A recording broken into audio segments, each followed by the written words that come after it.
শিক্ষার্থী আসসালামু আলাইকুম, আশা করি সবাই ভালো আছেন। যারা আমাকে দেখছেন সবাইকে অসংখ্য ধন্যবাদ। আমি আজকে একটা গুরুত্বপূর্ণ টপিক নিয়ে আলোচনা করতে যাচ্ছি, যেটা হলো উপাত্ত সমূহের মধ্যক নির্ণয়। উপাত্ত সমূহের মধ্যক নির্ণয়।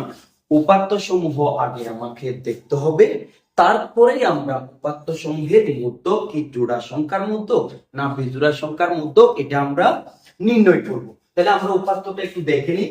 1 2 3 4 5 6 7 8টি, এখানে আমরা 8টি পাচ্ছি, তাহলে এটা জোড়া সংখ্যার মধ্যক। তাহলে জোড়া সংখ্যার মধ্যক যেহেতু আমাদেরকে কি করতে হবে, জোড়া সংখ্যার মধ্যক অথবা বিজোড়া সংখ্যার মধ্যক নির্ণয় করতে হলে আমাদেরকে আগে কি করতে হবে, এই উপাত্তগুলোর গুণে দেখতে হবে জোড়া সংখ্যা না বিজোড়া সংখ্যা, এটা আমাদেরকে আইডেন্টিফাই করতে হবে।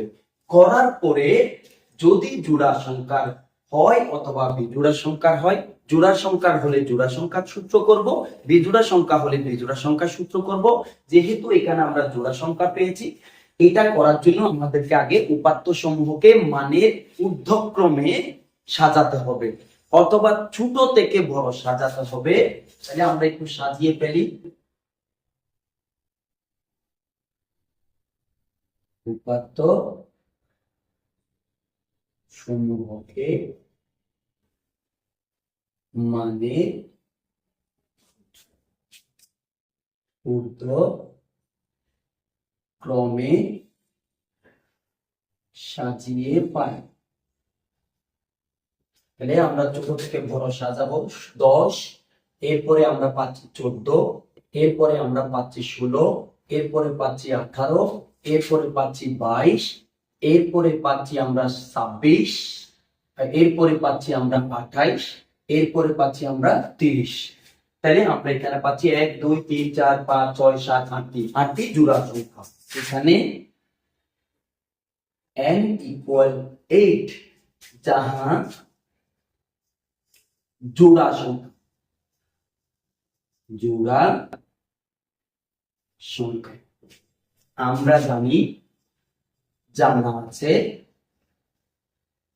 সূত্র আমাদের জানা আছে, সবারই জানা আছে। যেহেতু আমি প্রথম ক্লাসে সূত্রগুলা দিয়েছিলাম, সবার জানা আছে।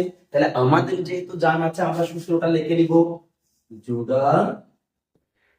জোড়া সংখ্যার মধ্যক সূত্র কি ছিল? n/2 তম পদ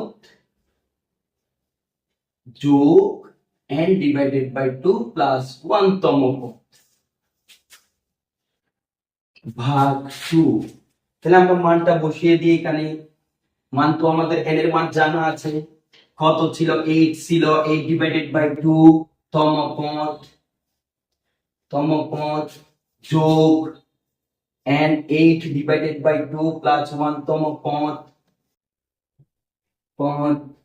ভাগ 2/2। তাহলে ভাগ করলে কত আমরা পাই? চতুর্থতম পদ। 4তম পদ যোগ 2 দ্বারা ভাগ করলে 4, 4 যোগ 1 সমান 5তম পদ, অর্থাৎ পঞ্চমতম পদ ভাগ কত? 2। তাহলে চতুর্থতম পদ আমরা কত পাই এটা আমরা দেখে নিব। 1 2 3 4, 4 চতুর্থ। তাহলে চতুর্থতম পদ আমরা পাচ্ছি কত? 18 পাচ্ছি। 18 যোগ পঞ্চমতম পদ পাচ্ছি আমরা। পঞ্চমতম পদ কত পাচ্ছি? 1 2 3 4 5 22 পাচ্ছি ভাগ 2। তাহলে দুটোটা আমরা যোগ করব, মান দুইটা যোগ করে 2 দ্বারা আমরা কি করব? ভাগ করে নিব।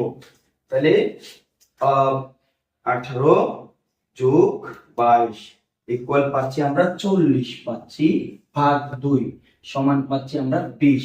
তাহলে নির্ণয় জোড়া সংখ্যার মধ্যক আমরা 20 পাচ্ছি। নির্ণয় জোড়া সংখ্যার মধ্যক আমরা কত পাচ্ছি? 20 পাচ্ছি। তাহলে এরপরে যদি প্রশ্নে আমাদের আসে বিজোড় সংখ্যার মধ্যক, তখন আমরা বিজোড় সংখ্যা দিয়ে আলোচনা করব।